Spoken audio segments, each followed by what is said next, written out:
Hello, everybody. We all know that how much Donald Trump is interested in Panama Canal. But the problem is China's Chinese China, Chinese China, China's China. yes, no doubt China is a serious threat for USA in Panama. देखो Panama canal को लेकर Donald Trump इतना serious इसलिए है क्योंकि ये एक बहुत बड़ा नेशनल सिक्योरिटी थ्रेट है एज पर यूएसए, क्योंकि यहाँ पर चाइनीज इंटरवेंशन बहुत ज्यादा है जिसे हम डिटेल में समझेंगे इस लेक्चर में। और इसके साथ देखो डोनाल्ड ट्रंप ने शुरू से ही इस बात को क्लियर कर दिया था that will take back Panama Canal anyhow. We're talking about the Panama Canal. What they've done is terrible. They violated the agreement. China's running the Panama Canal. That was not given to China. That was given to Panama foolishly. We're going to take it back or something very powerful is going to happen. Yes, something powerful is going to happen. लेकिन होगा क्या? क्या US अपने troops को भेजेगा या फिर वो कई सारे टैरिफ चार्ज लगाएंगे, सैंक्शंस लगाएंगे, इकोनॉमिक प्रेशर क्रिएट करेंगे? क्या है आइए समझते हैं इस लेक्चर में। But before starting this lecture I welcome you to Shri Ram's IAS, serving the nation since 1985। अब ऑफलाइन हो या online, we are the lifeline. तो दोस्तों आइए सबसे पहले हम समझते हैं पनामा कैनाल के बारे में, उसकी हिस्ट्री के बारे में थोड़ा सा। देखो पनामा कैनाल है क्या?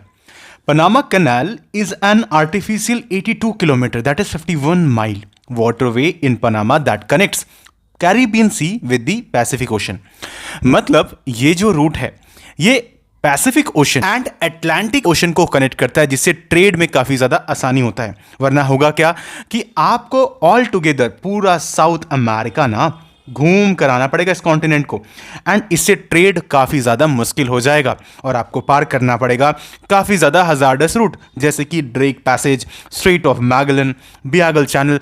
और ये सारे रीजन जो हैं ये हमारे नेविगेशन के लिए, ट्रेड के लिए बिल्कुल भी ठीक नहीं है। काफ़ी ज़्यादा प्रॉब्लम और काफ़ी ज़्यादा मुसीबतें बढ़ जाएंगी and billions of dollar loss होगा। तो इसी चीज़ को सही करने के लिए we came up with a solution and that was Panama canal, right. अब देखो यहाँ पर हम थोड़ा इसके बारे में समझते हैं। देखो ये एक्चुअली बनाया कैसे गया है, तो it cut across the narrowest point of the isthmus of Panama. Isthmus का मतलब अगर आपको नहीं पता है, ये टर्म एग्जाम के लिए काफी इंपॉर्टेंट है। देखो isthmus is a narrow strip of land that connects to larger land masses, एकदम लेमन टर्म में, राइट। तो इस्थमस क्या है? बेसिकली एक नैरो लैंड है जो कनेक्ट करता है दो लार्जर, आप समझ लो, लैंड मासेस को bye separating two bodies of water, जैसे हमारे पास में ये है, राइट, लाइक दिस वे। तो आप समझ सकते हो इस तरफ आपके पास में अटलांटिक है, इस तरफ में पैसिफिक है।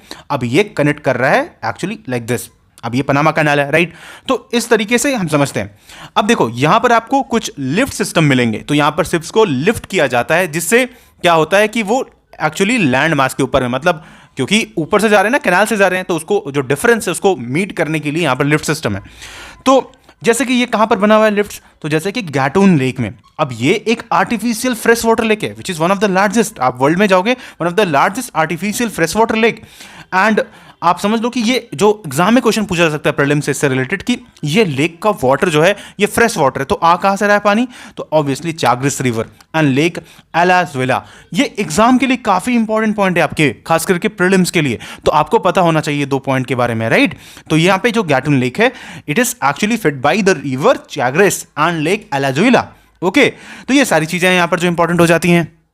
अब दोस्तों जब हम एज सच बात करते हैं इसके कंट्रोल के ओवर में, तो देखो Colombia, France and later United States control the territory. तो इनिशियली ये कैनाल का काम स्टार्ट किया था फ्रांस ने, लेकिन बाद में क्या हुआ कि 1881 में इसे रोक दिया गया। जाहिर सी बात है, इन्वेस्टर्स नहीं थे, उनके पास में फंड्स नहीं थे, पैसे नहीं थे, रिसोर्सेज नहीं थे, और उसके साथ में काफ़ी बड़ा इंजीनियरिंग प्रॉब्लम भी था।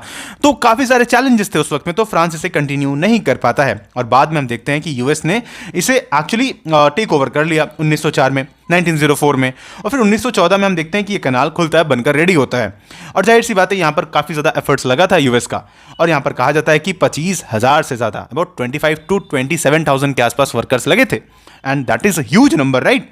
अब यहाँ पर क्या होता है कि यूएस एज सच कंट्रोल करता है इस कैनाल को, surrounding Panama Central Zone until Torrijos Carter Treaty happened. मतलब ये जो ट्रीटी है ना, टॉरिजोस कार्टर ट्रीटी, इसने क्या किया कि पनामा को कुछ राइट्स बेसिकली दिया 1977 में। मतलब अब क्या हो रहा है कि जॉइंट अमेरिकन भी इन्वॉल्व है, अमेरिकन गवर्नमेंट एक तरफ है, दूसरी तरफ में पनामेनियन जो कंट्रोल है वो भी चल रहा है। लेकिन यह सब कुछ चला जाता है 1999 में, जहां पर कंट्रोल कंप्लीटली चला जाता है पनामियन गवर्नमेंट के पास में, राइट। और वहां से प्रॉब्लम स्टार्ट होता है। अब हम यहां पर क्या देख रहे हैं, अब हम करंट सिचुएशन पर आते हैं कि यहां ट्रम्प का क्या कहना है। कि यहां पर ट्रम्प का कहना है कि देखो यहां पर कंटिन्यूअसली चाइनीज जो इंटरवेंशन है वो बढ़ रहा है। चाइना कंटिन्यूअसली यहां पर अपने स्पाइस को रख रहा है, अपने इवन सोल्जर्स को कहीं ना कहीं रखने की कोशिश कर रहा है, और जो कि यूएस की नेशनल सिक्योरिटी के ऊपर में एक बहुत बड़ा थ्रेट है। और देखो अभी रिसेंटली यूनाइटेड स्टेट्स में लॉ मेकर्स जो हैं वो पनामा कैनाल की इशू को लेकर डिस्कशन किए हैं। यहां पर एक मीटिंग वो है, आप इस वीडियो को देखिए सबसे पहले। Big Chinese companies on both ends of the Panama Canal, who, if there's a war in Indo-PACOM, Taiwan that involves us and China, these companies would be obligated to do the bidding of the Chinese Communist Party and PLA. I mean, aren't we kind of walking up to a very significant national security threat already? देखो यहाँ इनका कहना clear है कि जिस तरीके से already Chinese company act कर रही है आज के वक्त में पनामा में, तो ये कोई बड़ी बात नहीं है कि ये यूएसए के लिए एक बहुत बड़ा नेशनल सिक्योरिटी थ्रेट होगा। क्योंकि अगर मान लो कल को ताइवान का जो इशू है वहां पर अगर लेट से वॉर स्टार्ट होता है, तो ऐसे में यूएस के लिए तो पनामा एक बहुत बड़ा स्ट्रैटेजिकली अगर बात करें तो डिसएडवांटेजेस सिचुएशन में चला जाएगा यूएसए। तो ये सारे पॉइंट्स पर यहाँ पर डिस्कशन हुए हैं और ये बात वैलिड है एक्चुअली, ये बात बहुत सही है कि हाँ ऐसा हो रहा है आज के वक्त में। और इंफ्रास्ट्रक्चर प्रोजेक्ट्स चाइना का बहुत तेजी से आगे बढ़ा है।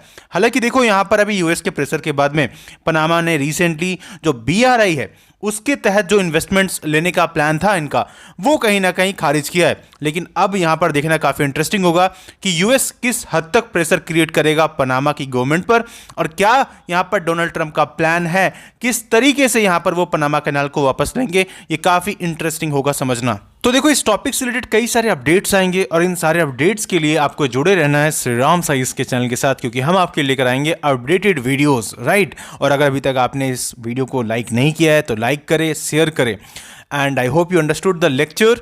एंड इसी तरह की अपडेट्स पाने के लिए जुड़े रहें हमारे साथ। And at last may God bless you all.